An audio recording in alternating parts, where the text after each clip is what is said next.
Good morning guys, বৰ্তমান মই আছো ধেমাজিত আৰু আজি আমি গৈ আছো ধেমাজিতে থকা আহোমৰ দ্বিতীয় ৰাজধানী খ্যাত হাবুং মন্দিৰ। বলক তেন্তে পলম নকৰি আজিৰ ভিডিঅ'টো আৰম্ভ কৰো আৰু লগতে আপোনালোককো দেখাও আহোমৰ সেই হাবুং মন্দিৰটো কেনেকুৱা।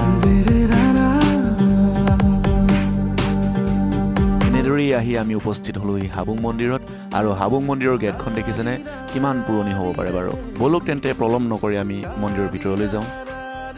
মন্দিৰৰ ভিতৰৰ পৰিৱেশটো কিন্তু মোৰ বহুত ভাল লাগিছে আৰু এইফালে দেখিছেনে মই যে দেখুৱাই আছো সেই দিশত এখন বিয়া হৈ আছে, আচলতে আহোমৰ বিয়া আৰু আহোমৰ বিয়াৰ সেই পদ্ধতিটো আপোনালোকে নিশ্চয় কিতাপত পাইছে, চকলং প্ৰথা বুলি কোৱা হয়। এই চকলং প্ৰথাৰে ইয়াতে বিয়া সম্পন্ন কৰা হয়। ইয়াতে দেখিছে মানুহৰ সমাগমো ঘটিছে, আপোনালোকক পাৰিলে মই অলপ দেখুৱাম। আৰু এতিয়া চাওক এই মন্দিৰভাগ কিমান সুন্দৰ লাগিছে দেখিছেনে।